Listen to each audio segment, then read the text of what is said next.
अऊज़ु बिल्लाहि मिनश शैतानिर रजीम बिस्मिल्लाहिर्रहमानिर्रहीम। सूरह अल-मसद वर्स नंबर 3। यसला नारन ज़ात लहब, अनकरीब वो भड़कती हुई आग में दाखिल होगा। इस आयत में अल्लाह ताला फरमाते हैं कि अबू लहब अनकरीब एक ऐसी आग में दाखिल होगा जो सिर्फ आग नहीं बल्कि शोलों से भड़कती हुई आग है। ये आयत हमें याद ला रही है कि अल्लाह का फैसला कभी गलत नहीं होता और ना ही टलता है। दुनिया में इंसान चाहे कितना ही ताकतवर, दौलतमंद या बाअसर क्यों ना हो, अगर वो अल्लाह के खिलाफ खड़ा होगा तो इंजाम अल्लाह के फैसले के मुताबिक होगा। अबू लहब कुरैश का एक मुअज़्ज़ज़ और मालदार शख्स था। लोग इसकी इज्जत करते थे, मगर अल्लाह ने बताया कि असल कामयाबी दुनिया की इज्जत नहीं बल्कि आखिरत की नजात है। आज भी बहुत से लोग दुनिया में कामयाब नजर आते हैं, मगर अगर इनका अल्लाह से तअल्लुक़ नहीं तो ये कामयाबी हमेशा की नहीं। यहाँ लफ्ज़ लहब आया है जिसका मतलब है शोला मारने वाली आग। ये दिलचस्प बात है कि इस शख्स का लक़ब ही अबू लहब था और अल्लाह ने फरमाया कि वो शोलों वाली आग में जाएगा।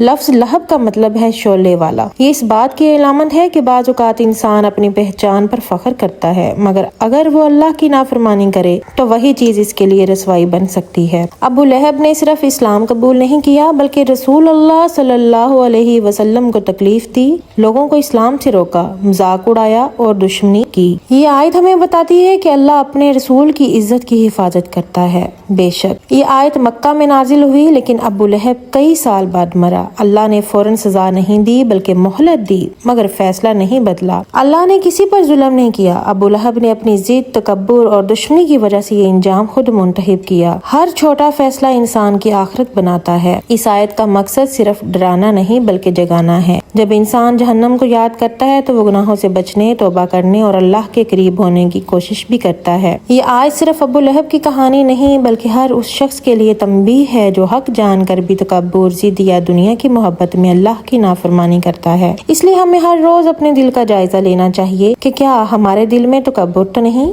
क्या हम कुरान की बात मानते हैं, क्या हमारी ज़बान लोगों को तकलीफ तो नहीं दे रही, क्या हम रसूलुल्लाह सल्लल्लाहु अलैहि वसल्लम की सुन्नत पर अमल कर रहे हैं। अबू लहब ने नफरत, हसद, तकब्बुर और जिद की आग अपने दिल में जलाई और वो अंदर की आग आखिरकार बाहर की आग जहन्नम तक ले गई। दिल में जलने वाली आग अक्सर ज़बान, रवैये और फैसलों में जाहिर होती है। इस आयत में एक रिफ्लेक्शन ये भी है कि अबू लहब एक लक़ब था, मगर अल्लाह ने इसके नाम को इज्जत की बजाय इबरत की मत बना दिया। अल्लाह ने नहीं फरमाया कि अभी आग में है बल्कि फरमाया अन करीब सयस्ला में एक खामोश तंबीह है, भड़कती हुई आग में डाला जाएगा। ये आयत हमें याद लाती है कि हर इंसान इस वक्त अपने इंजाम की तरफ ही सफर कर रहा है। हर दिन, हर फैसला, हर आदत हमें या तो जन्नत के करीब कर रही है या फिर जहन्नम के। इस आयत में एक और बड़ा खूबसूरत रिफ्लेक्शन है कि जिद इंसान को हकीकत देखने नहीं देती। अबू लहब ने नबी करीम सल्लल्लाहु अलैहि वसल्लम की सच्चाई को देखा, मौजूदात भी देखे, लेकिन जिद ने इसकी बसीरत छीन ली। कभी कभी मसला इल्म की कमी नहीं बल्कि दिल का बंद होना होता है। हमें दुआ करनी चाहिए कि अल्लाह हमारे दिल को हक कबूल करने वाला बनाए। एक और रिफ्लेक्शन है कि अल्लाह का इंसाफ खामोश मगर मुकम्मल होता है। अबू लहब को दुनिया में फौरन आग नहीं मिली, लेकिन अल्लाह ने इसका इंजाम पहले ही बता दिया। जब हमें किसी जालिम को दुनिया में खुशहाल देखकर हैरत हो तो ये आयत याद रखें कि अल्लाह की अदालत में देर हो सकती है, अंधेर नहीं। इस वर्ष में आग सिर्फ सजा नहीं, हकीकत की अलामत भी है। आग हर चीज का असल जाहिर कर देती है। सोना खालस हो तो आग में निखरता है और खोटा हो तो बेनकाब हो जाता है। मुसीबतें भी एक तरह की आग हैं। वो हमारे ईमान, सब्र और इखलास की हकीकत सामने ले आती हैं। सवाल ये है, आजमाइश की आग हमें अल्लाह के करीब करती है या दूर करती है। यहाँ एक बहुत ही दिल में उतर जाने वाला एक सवाल है कि अगर अल्लाह मेरी जिंदगी को सिर्फ एक आयत में बयान करे तो क्या वो आयत रहमत की होगी या तंबीह की। ये सवाल हमें रोजाना अपने अमाल, नियत और अल्लाह से तौल्ला का जायजा लेने की दावत देता है। ये वर्ष जहन्नम की तफसील नहीं बल्कि यकीन का अंदाज अख्तियार कर गया। अल्लाह ने ये नहीं फरमाया कि अगर वो तौबा ना करे तो, बल्कि फरमाया वो जरूर दाखिल होगा। कुछ फैसले ऐसे होते हैं जिन्हें अल्लाह अपने कामिल इल्म की बुनियाद पर बयान करते हैं। ये वर्ष हमें सिखाता है कि अल्लाह सिर्फ हमारे अमाल नहीं, हमारे दिल का आखिरी रुख भी जानता है। इंसान हाल देखता है और अल्लाह इंजाम देखता है। ये आयत वक्त की कदर करना भी सिखाती है। लफ्ज सयस्ला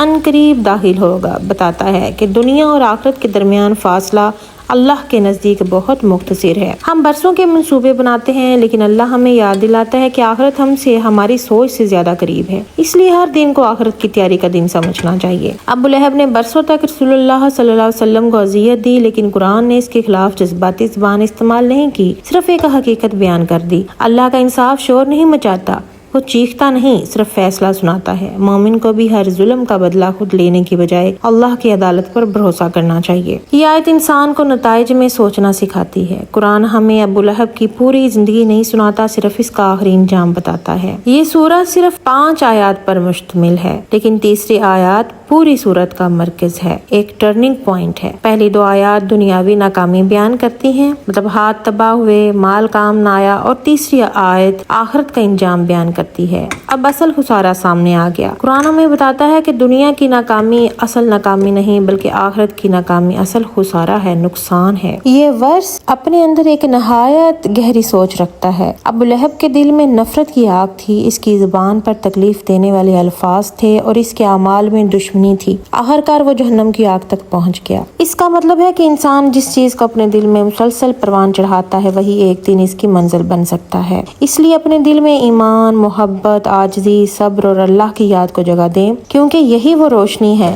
جو آخرت میں نور بن جائے گی۔ ابو لہب نے سوچا ہوگا کہ وہ اپنے اثر و رسوخ سے اسلام کو روک دے گا، لیکن اس کی تمام منصوبہ بندیاں ختم ہو گئیں۔ جو شخص اللہ کے مقابلے میں منصوبے بناتا ہے وہ آخرکار اپنی ہی امیدوں کی راکھ دیکھتا ہے۔ اللہ نے ابو لہب کو اس کی طاقت سے نہیں، اس کے انجام سے یاد رکھا۔ وہ اپنے زمانے میں بااثر اور دولت مند تھا، لیکن قرآن نے اس کی طاقت کا ذکر نہیں کیا، اس کے انجام کا ذکر کیا۔ سیصلا، وہ عنقریب داخل ہوگا، بتاتا ہے کہ آخرت کا انجام آج کے اعمال سے بنتا ہے۔ آج کی ایک نماز، ایک سچی توبہ، ایک معافی، ایک صدقہ، یہ سب ہمارے ابدی مستقبل کی اینٹیں ہیں۔ ابو لہب نے رسول اللہ صلی اللہ علیہ وسلم کو اپنی آنکھوں سے دیکھا، قرآن سنا، لیکن ایمان نہ لا سکا۔ ہدایت صرف آنکھوں سے نہیں، دل سے دیکھی جاتی ہے۔ اگر دل بند ہو تو سب سے واضح حقیقت بھی نظر نہیں آتی۔ تو اس لیے دل کی روشنی اگر بجھ جائے تو باہر کی روشنی بھی فائدہ نہیں دیتی۔ ابو لہب ایک دن میں جہنم کا مستحق نہیں بنا، اس کی ضد، غرور، حق سے نفرت اور مسلسل انکار نے اسے اس مقام تک پہنچایا۔